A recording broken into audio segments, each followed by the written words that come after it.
Terumbu karang mempunyai peran penting dalam ekosistem laut.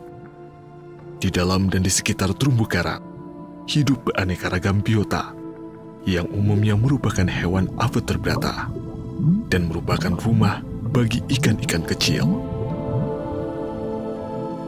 Indonesia termasuk ke dalam kawasan The Coral Triangle atau segitiga terumbu karang yang di dalamnya kurang lebih 500 spesies terumbu karang.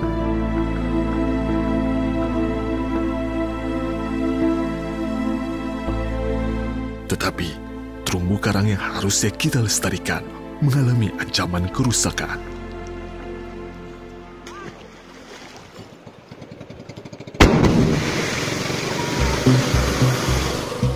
Pelaku bom ikan, di mana hingga kini kasus pengeboman ikan yang viral ini masih dalam penanganan dan penyelidikan kepolisian. Diperkirakan terjadi di area seluas 1,8 hektar. Lalu seperti apa kerusakan tersebut dan apa yang terbanyak mungkin di Pulau Sulawesi. Ratusan kasus ada di sana.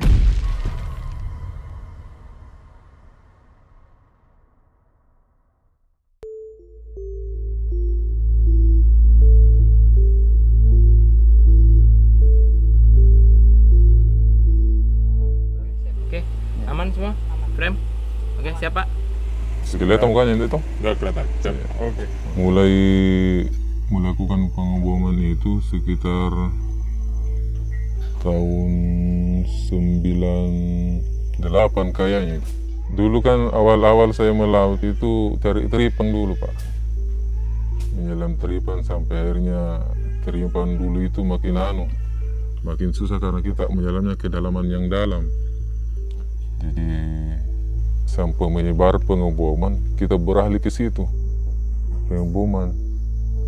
Nah, kita tidak pikir ini efek samping ini, efek samping dan latar belakangnya ini bom kalau merusak. Padahal mata sudah melihat banyak yang terjadi seperti itu, banyak mati gara-gara bom. Nah, dia berupa pupuk ya. Nah, itu yang digunakan oleh masyarakat nelayan.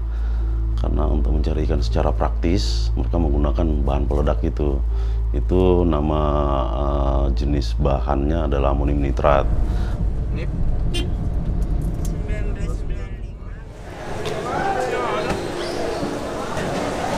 Pengawas Ditjen PSDKP dan tim dokumenter mendatangi pasar ikan di Makassar ini untuk mengetahui ciri-ciri ikan akibat bom ikan. Coba yang mana ikan bom ini? Tapi kita bisa kenali. Kalau ikan bom itu kayaknya agak lembek, anunya. Agak lembek deh. Apanya lagi yang kita tahu biasa kalau ikan bom? Itu kita tahu anunya agak lembek. Lembek. Kita tidak bisa kenal nggak? Kalau biasa ciri-cirinya ikan kena bom apa? Kurang tahu juga itu karena udah pernah. Bom ikan wawancara. Ciri-ciri Bom ikan. Bom ikan? Tidak aku tahu. Bawa apa? Bom ikan, ciri-ciri ikan kena bom ikan.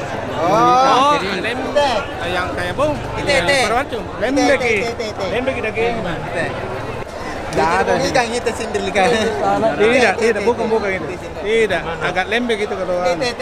Lembek kalau Jaring sama pancing. Mancing sama jaring udah paling aman ya.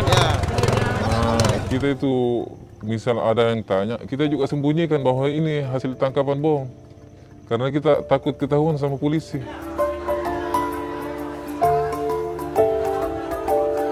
Jadi kalau memang dia daya ledaknya diledakkan di sekitar wilayah pas ikannya banyak sekali di situ tuh, itu kita bisa lihat nanti fisik ikan.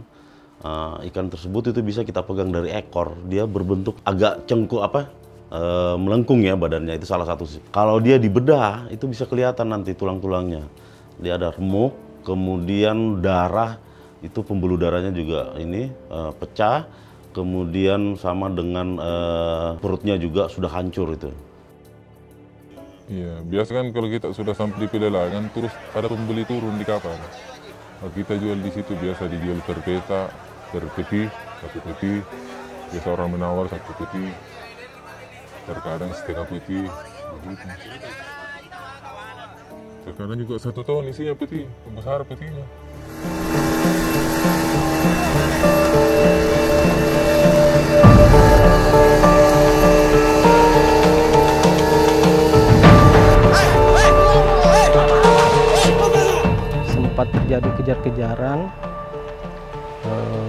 beberapa kali tembakan peringatan. Waktu itu saya dengan pol air setempat. Dia bawa dua anak kecil, satu orang dewasa. Kita kejar tembakan peringatan, dia tidak mau singgah sampai akhirnya mesinnya terbakar, baru dia singgah. Ambil cepat, jangan. Ambil sana. Saat ditangkap, barang bukti bom ikan miliknya dilempar ke air. Ambil sana, ambil.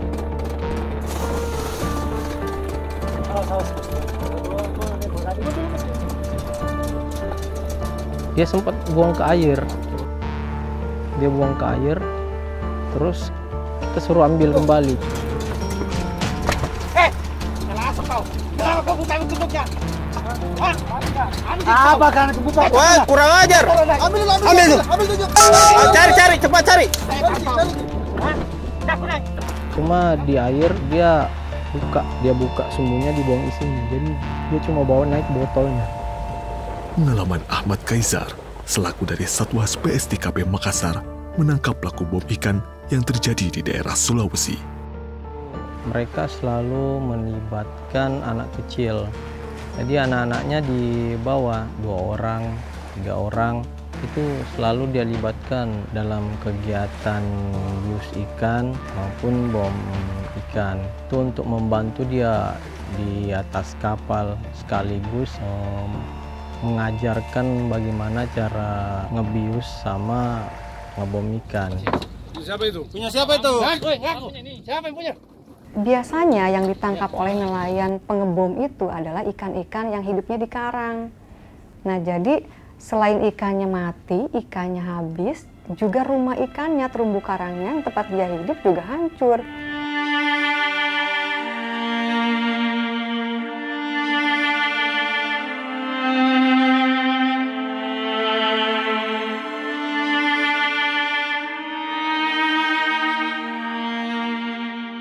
Nah, bisa dibayangkan kita kalau hidup nggak punya rumah kan juga bingung gitu. Ikan juga begitu.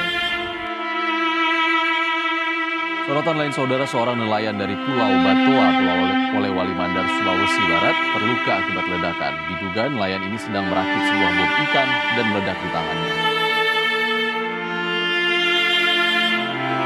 Manusia tidak sedikit kalau kita googling di berita,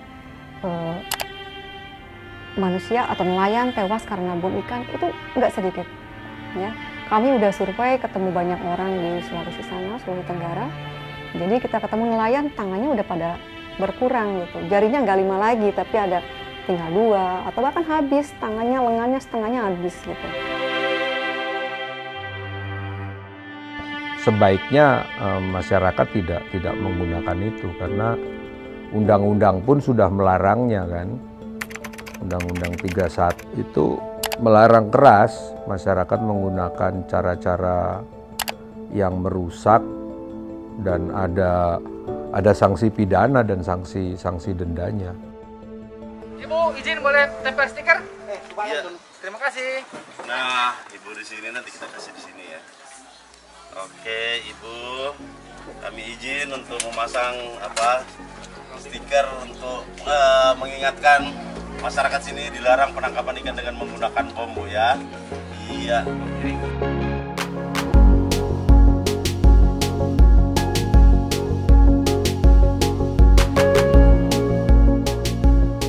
Salah satu langkah pertama yang pemerintah lakukan selama ini ya kita datang ke desa-desa, pusat pengeboman, pusat peracunan, itu melakukan kampanye, mengetuk hati mereka untuk tidak melakukan hal itu. Dan kita juga mempersiapkan generasi mudanya.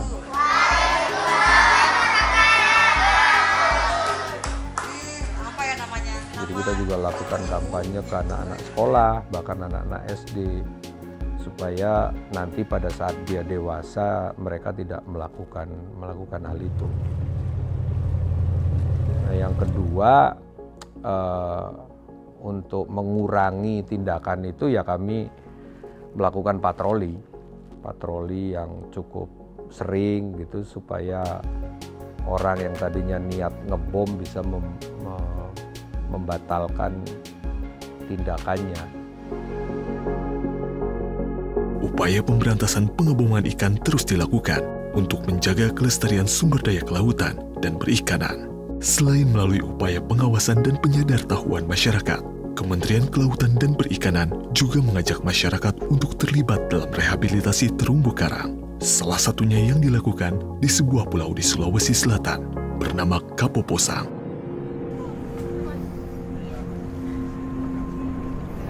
Di sini, Kementerian Kelautan dan Perikanan dengan melibatkan masyarakat melakukan rehabilitasi terumbu karang. Kawasan ini sebenarnya adalah kawasan konservasi perairan nasional. Awalnya dikelola oleh Kementerian Kehutanan. Nah, sejak tahun 2009 itu ada serah terima antara Kehutanan ke KKKP. Jadi saat ini pengelolaannya ke Kementerian Kelautan dan Perikanan melalui Balai Kawasan Konservasi Perairan Nasional Kupang. Sebelum penanganan destructive fishing itu dilakukan, dalam setahun itu ada 400 kali ledakan. 400 kali ledakan bom dalam setahun. Jadi mungkin kalau dirata-ratakan itu dalam sehari bisa 2-3 kali. Itu pun yang terdata. Nah, yang tidak terdata mungkin lebih besar lagi jumlahnya. Bagaimana kamu, selesai?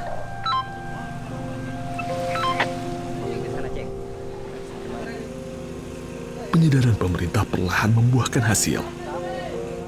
Mereka yang dulunya turut menyumbang kerusakan, kini telah tergerak untuk ikut merehabilitasi terumbu karang di wilayah perairan mereka yang telah rusak. Jadi rehabilitasi ini kita lakukan untuk memperbaiki kembali ekosistem yang telah rusak akibat terjadinya destructive fishing. Peningkatan kesadaran masyarakat setempat itu yang perlu terus dibangun supaya kegiatan itu berhenti karena mereka memang ingin menghentikannya. Jadi bukan hanya karena takut dihukum, tapi karena memang mereka tahu, mereka sadar bahwa kegiatan mereka itu merusak. Jadi mereka bisa menghentikannya menurut keinginan sendiri.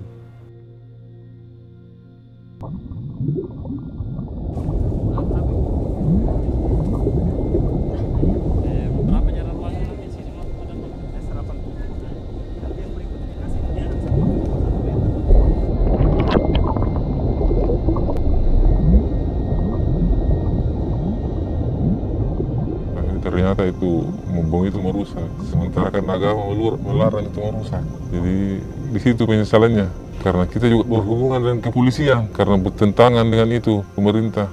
Kapan-kapan kita didapat, ditangkap. Untung-untung kalau tidak lama ditangkapnya kan keluarga menderita kalau kita tinggalkan. Mereka itu bisa diajak untuk bergabung dengan cara melihat. Jadi kita contohkan hal-hal yang positif. Contoh nyata misalkan, jadi kita ajak mereka untuk bergabung sehingga mereka bisa lihat sendiri gitu. Begitu lambatnya perkembangan ekosistem terumbu karang, begitu lambatnya mereka dapat tumbuh besar, yang 1 tahun mereka cuma dapat tumbuh 1 senti. Nah itu mereka melihat sendiri. Pertumbuhannya lambat, sedangkan menghancurkannya itu sangat mudah. Kalau kita lagi pusing ya,